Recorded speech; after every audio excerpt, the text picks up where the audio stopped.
बिस्मिल्लाहिर्रहमानिर्रहीम। सुंदर टीवी 12 के सामीन को अस्सलाम वालेकुम। आज हम आपकी मुलाकात करा रहे हैं डॉक्टर गुल अब्बास अवान साहब से। कहाँ माएँ और कहाँ ये निखात गुल, नसीम सहर ये तेरी मेहरबानी है। डॉक्टर साहब अस्सलाम वालेकुम। वालेकुम सलाम जनाब, कैसे हैं? अल्हम्दुलिल्लाह, अल्लाह का करम है। सर, सबसे पहले मैं आपसे ये सवाल करूँगा कि मैंने देखा है कि हमारे जो तलबा हैं उनमें बड़ी टैलेंट है, हाई मेंटल एबिलिटी भी रखते हैं, लेकिन इतनी प्रोग्रेस शो नहीं कर पा रहे कि हम उन्हें की पोस्ट पर देखें। आप क्या फरमाएंगे सर? बिस्मिल्लाहिर्रहमानिर्रहीम। सबसे पहले तो मैं सर आपके चैनल का शुक्रगुज़ार हूँ और आपके प्रोड्यूसर का बहुत शुक्रगुज़ार हूँ कि उन्होंने मुझे इस लायक समझा कि मुझसे बात करना चाहिए। देखें सर, बात यह है कि दो तरह की तालीम राइज है दुनिया में। एक वो है जो जिस तरह हम बच्चों को पैदा कर रहे हैं कि चीज़ों को रटवाएंगे और वो उसको थ्रो कर देते हैं। थ्रो का मतलब यह है कि उसको अपने पेपर पे लिख देते हैं और चीज़ों को डिग्री उन्हें मिल जाती है और वो कामयाब भी हो जाते हैं और कहीं ना कहीं वो एडजस्ट भी बहरल हो जाते हैं। दूसरा है क्रिएटिविटी। जो क्रिएटिविटी है वो हमारे एजुकेशन सिस्टम में नहीं आ पाई है कि हम चीज़ों को तख्लीक करें।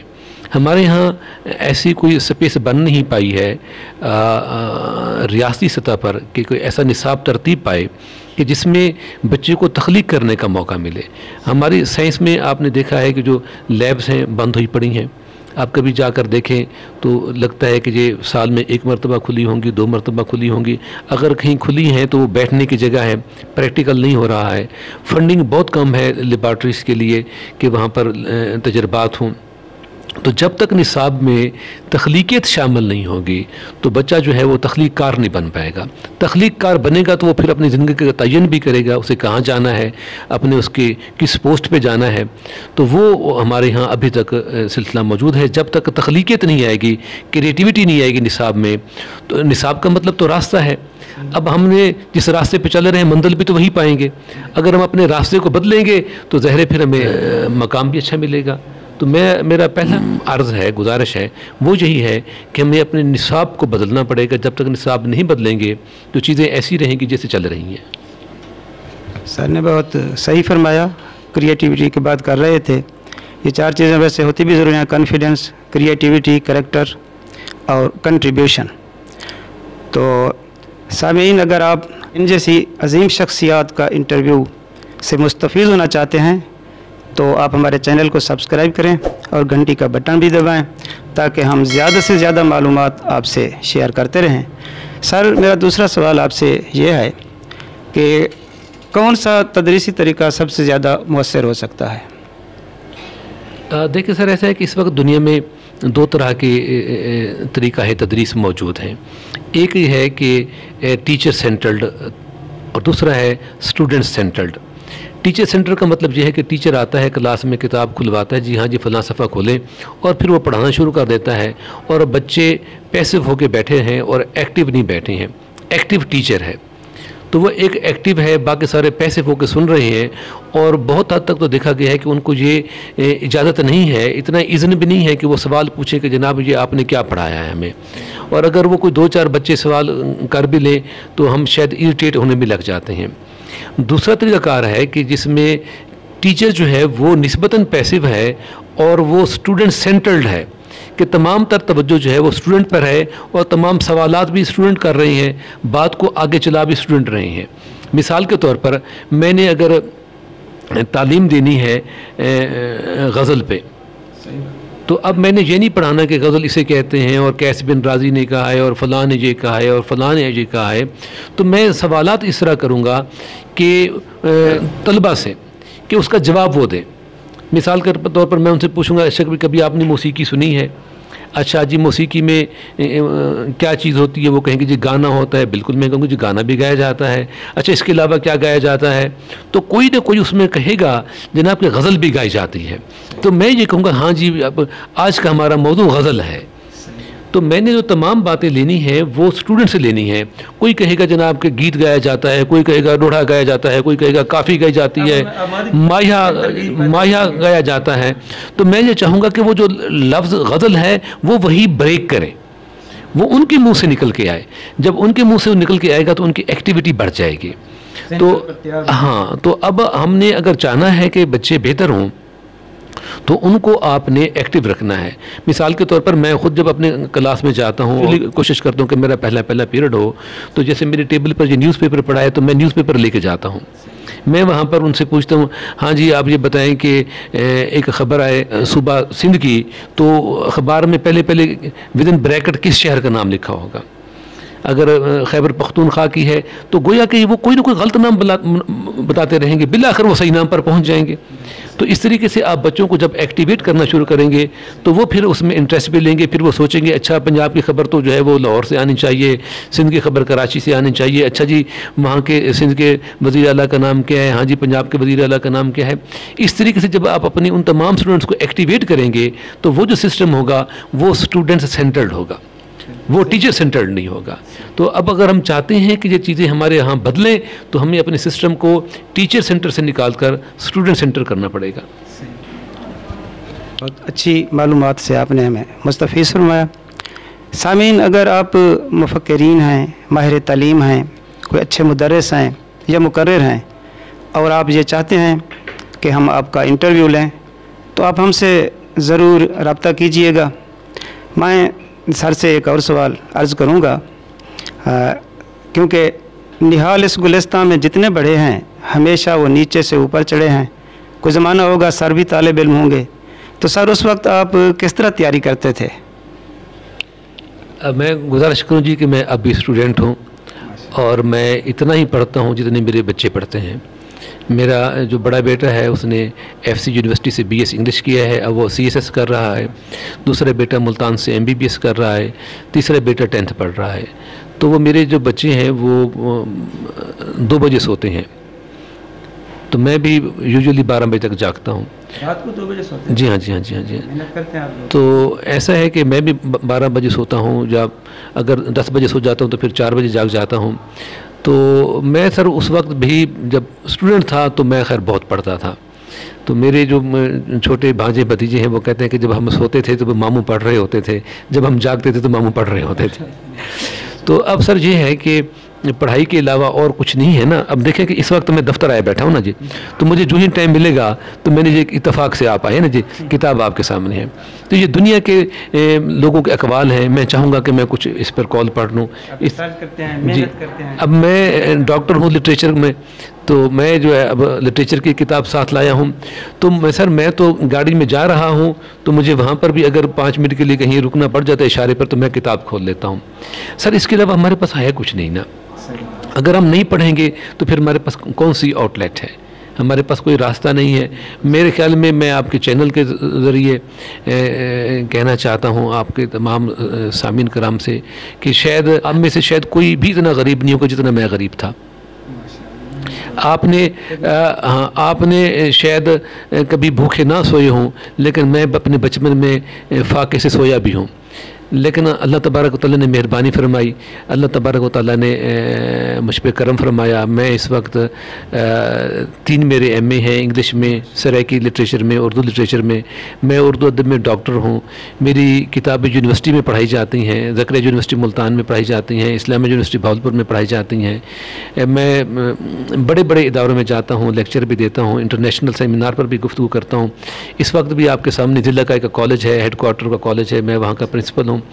तो सर पढ़ाई ही वो वैध रास्ता है कि जिसमें हम अपने अखलाकियात को बेहतर करते हैं, अपनी मैशत को बेहतर करते हैं, अपनी ज़िंदगी को बेहतर करते हैं, अपने ख़ानदान को बेहतर करते हैं, अपने इर्द गिर्द के लोगों को बेहतर करते हैं। क्योंकि और कोई सिस्टम है नहीं। आप पढ़ कर आएंगे, आप कमीशन के ज़रिए सिलेक्ट होके आएंगे, आपके सामने बड़ी ज़िंदगी पड़ी है। तो पढ़ाई के अलावा मेरे अज़ीज़ान कोई भी रास्ता नहीं है, कोई हमारा हाथ पकड़ने नहीं आएगा, कोई हमारी मदद को नहीं आएगा। यही एक डिग्री है जो आपको लेके आके चलेगी और यकीनन आप अच्छे मकामात पर पहुँचेंगे। रास्ता वही है, पढ़ाई है। मैंने अपने बचपन में 10th से आगे मैं कहीं 8th में पढ़ता था, तो मैं एक दिन घर आया तो मेरी माँ रो रही थी। तो मैंने पूछा अम्मा क्यों रो रही हो, रो रही जाए। मैंने कहा अम्मा क्यों रो रही हो? तो मेरे एक भाई थे, वो बड़े भाई, वो 10th में फ़ेल हो गए। तो माँ ने कहा कि तुम्हारा फ़लाँ भाई भी 10th में फ़ेल हो गया है, और हमारी फ़लाँ रिश्तेदार ने कहा है कि कौन सी नई बात है कि उसके, मेरे बाबा का नाम लिया कि उसके बेटे पहले कौन सा मैट्रिक पास है। तो मैंने कहा माँ तुम ना रो, इंशाअल्लाह तुम्हें मेरी तरफ से कभी तुम्हारी आँख में आंसू नहीं आएगा। आप यकीन करें सर कि ये बात होगी 78 की, और आज 2021 है। मैं जी भर के सोया नहीं हूँ, मैंने आज तक रज के सो नहीं देखा है। मैं सोने लगता हूँ तो मुझे लगता है मेरी माँ मुझे जगा रही है कि तुम अपने वादे से फिर रहे हो। तो मैं उसको कहता हूँ कि माँ मैं अपने वादे पे कायम हूँ, बस ठीक है, मरने के बाद ही रज के सोएंगे, जी भर के सोएंगे।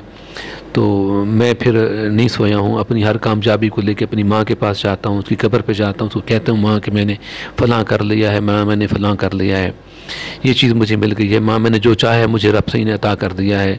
तो वो एक जो चिंगारी थी, जो आग थी, जो मेरी माँ ने रोशन की थी मेरे मन में, वो अब भी रोशन है। मैं अभी जी भर के पढ़ता हूँ, जी भर के लिखता हूँ, जो चाहता है लिखता हूँ, जो चाहता है पढ़ता हूँ। पढ़ते हुए भी मैं वजद में होता हूँ, सुरूर में होता हूँ, लिखते हुए भी सुरूर में होता हूँ, बोलते हुए भी सुरूर में होता हूँ। तो आप अपनी ज़िंदगी में उस वक्त बहुत बेहतर हो जाते हैं जब आप अपने काम में वजद में आ जाते हैं। जब अपने काम को करते हुए आप थकावट महसूस नहीं करते हैं, आप सुकून, सुरूर और खुशी महसूस करते हैं। सर ने बड़ी इम्प्रेसिव गुफ्तगू फरमाई। खुलासा यही है इनका कि महद से लहद तक इल्म हासिल करो। मेहनत की बात की सर ने। रोशन शरर तेशा से है खाना फुरहाद, बेमेहनत पे हम कोई जौहर नहीं खुलता। मैं एक सवाल की ज़हमत दूंगा सर जी आपको कि कहते हैं कि शरह ख़ानदगी जब तक 100% ना हो तो कोई मुल्क तरक्की नहीं कर सकता। इस ख्वाब को शर्मिंदा ताबीर करने के लिए किसका रोल ज़्यादा होगा, वालिद, बाप या गवर्नमेंट? सर बहुत मेहरबानी। सर बात यह है कि शरह ख़ानदगी 100% हो सकती है, क्यों नहीं हो सकती है? अगर हमारे यहाँ हर दूसरा बंदा मोतबर हो सकता है, फिर तालीम भी है। अब हमने क्या किया है, हमने मोतबर किसको बना दिया है? ताकतवर को, ऊंचा बोलने वाले को, लोगों की बेइज्जती करने वाले को, काम की बात है, लोगों की तज़लील करने वाले को। जब उसको हमने मोतबर बना दिया है तो लोग फिर वहीं जाके मोतबर बनेंगे। रियासत का फ़र्ज़ है अपनी एजुकेशन सिस्टम को बेहतर बनाए, मोतबर बनाए ना। मैं कल एक जगह बैठा हुआ था, कल या परसों बैठा हुआ था, तो वहाँ पर डिग्नेटरीज थी, तो वहाँ पर भी यही सवाल पूछा गया। मैंने कहा यार हम 20 मिनट से बैठे हैं, आपने यहाँ पर किसको डिस्कस किया है? जितनी शख्सियात को आपने डिस्कस किया है, किसी एक एजुकेशनिस्ट को डिस्कस किया है? जब आपकी गुफ्तगू में सिवाय ताकतवर लोगों के और कोई भी नहीं आया है, जब आपने तालीम को डिस्कशन के लायक नहीं समझाया, तो फिर वहाँ से कैसे बढ़ा बेहतरी आएगी? सर यहाँ पर ज़रूरी है कि एजुकेशन को जो है, और एजुकेशनिस्ट को मोतबर बनाए।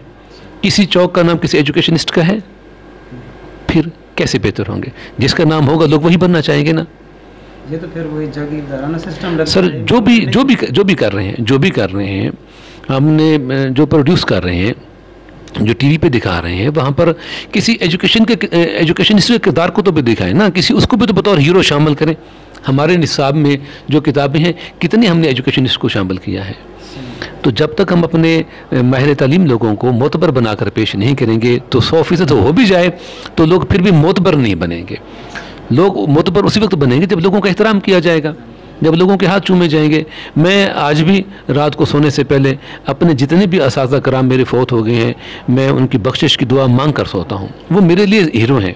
मेरी अभी किताब आई है वसेबियात लैया के लाल। तो लैया के लाल में वही लोग हैं जो एजुकेशनिस्ट हैं, जिन्होंने गुर्बत से अपनी शुरुआत की और अब अच्छे मकामात पर हैं। सर जी आप अपने सामीन को कोई पैगाम देना चाहें तो बसारो चश्म। मैं यही कहना चाहूँगा सर कि जो इज़्ज़त है वो आजदी और इनकसारी में है, वसेब को ओन करने में है। आप वसेब को ओन करें, वसेब के लोगों से प्यार करें, वसेब आपसे प्यार करेगा। मेरी सर की गज़ल कि मैं 2-4 शेर आपसे शेयर करूं, जिसमें मैंने मर्दमशुमारी वाले को मुखातब करके कहा है कि बंदे गिनन आला जीवें, बंदे गिनन आला जीवें, मैं की तेना शाही लिखें, वो जो मरदमशुमारी वाला है, आपका ख़ानदान लिखता है, आपका पेशा लिखता है, आप फ़लाँ करते हैं, फ़लाँ करते हैं। बंदे गिनन आला जीवें, मैं कीते ना शाही लिखें, लिखें तवत मैं को मिठड़ा, शारदा सांझा झूमरी लिखें। लिखें तवत मैं को मिठड़ा, शारदा सांझा झूमरी लिखें। असां पिड़ते बाहमण आले, ढोले माहिए गाहमण आले। असां पिड़ते बाहमण आले, ढोले माहिए गाहमण आले। नीली अजरक वाला लिखें, पीर फरीद दी काफ़ी लिखें। नीली अजरक वाला लिखें, पीर फरीद दी काफ़ी लिखें। और कई कई मील तीन टुरदे वेंदूं, वंज के मेल सुहिंदूं। झोंक झोंक दे किसे लिख दूं, मैकू यार किसोली लिखें। और रिस्क मनावण आले राज़क, सारी किस्मत लिख दे वेले। रिस्क मनावण आले राज़क, सारी किस्मत लिख दे वेले। मेरे लेख जो भी लिखें, उनकी किस्मत चूरी लिखें। और ए उंदा एहसान है जीवे, मैकू यार अब्बास सडेंदे। ए उंदा एहसान है जीवे, मैकू यार अब्बास सडेंदे। यारें दा मैं यार हाँ भल तूं, मैकू उंदा बेली लिखें। आप एक मरतबा अपने माँ बाप की बेली बन जाएं, अपने अहबाब की मेली बन जाएं, ज़माना आपको सलाम करेगा। ढेरों दुआएं जी आपके लिए, आपके चैनल के लिए, सर आपके लिए, आपके प्रोड्यूसर के लिए। बहुत शुक्रिया, थैंक्स वेरी मच। मैं तहे दिल से आपका मशकूर हूँ कि आपने अपने कीमती वक्त में से चंद लम्हे हमें इनायत फरमाया है। एक बार फिर बसमी में कल मैं आपका शुक्रगुज़ार हूँ। सर बहुत बहुत शुक्रिया। वस्सलाम।